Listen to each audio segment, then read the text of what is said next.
धुले से बड़ी खबर। धुले जिले के डीमार्ट से खरीदे गए गुड्डे बिस्किट में अलिया और फफूंदी निकलने से हड़कंप मच गया है। ग्राहक अनिकेत बिरारी ने यह बिस्किट खरीदने के बाद उसमें अलिया देखकर जिलाधिकारी और अन्न औषध प्रशासन के पास औपचारिक शिकायत दर्ज कराई है। उन्होंने आरोप लगाया है कि यह घटना सीधे तौर पर ग्राहकों की सेहत से खिलवाड़ है। बिरारी ने मांग की है कि डीमार्ट और बिस्किट कंपनी दोनों के खिलाफ कड़ी कार्रवाई की जाए ताकि आगे से इस तरह की लापरवाही दोहराई न जाए।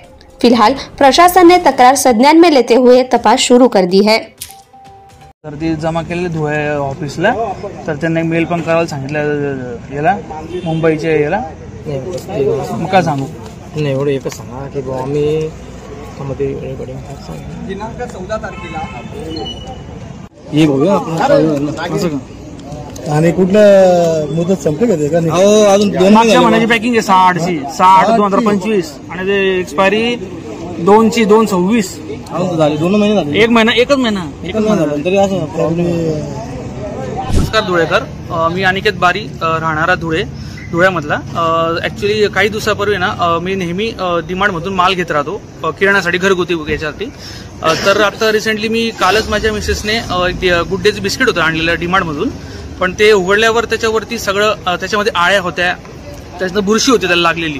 तर मी त्या संदर्भात म्हणजे त्याच्यात माझ्या मुलीला सुद्धा त्रास होतो त्या गोष्टीने, तर तिला सुद्धा चालू त्याच्यावरती हे चालू आहे, हॉस्पिटलमध्ये काम चालू त्याच्यावरती। तर तिच्यावरती झाल्यानंतर ते त्यांना सांगितले जिल्हा आपल्या धुळ्यातल्या अन्न प्रशासन दिले ना निवेदन की त्याच्यात कारवाई करण्यात यावी, तर त्यांना तसं निवेदन पण दिले आणि जिल्हाधिकारी सरांना पण त्यांना निवेदन दिले। तर याच्यावरती कारवाई लवकरात लवकर करण्यात यावी, कारण हे असं माझ्यासोबत घडलेले तर कुठल्याही धुळ्याकरासोबत घडू नये ही माझी देखील इच्छा आहे। एक चांगला नागरिक होण्याचा मी प्रयत्न करत आहे, तर बाकीच्या सगळ्या धुळेकरांनी मला सपोर्ट द्यावा, सहकार्य करावे हीच नंबर विनंती। आणि धुळ्यामध्ये डीमार्टला व त्याच्या जे कोणी त्यांनी उत्पादक आहे गुड्डे वगैरे बिटाण्याचा, त्यांच्याबद्दल कारवाई लवकरात लवकर करण्यात यावी हीच माझी नंबर।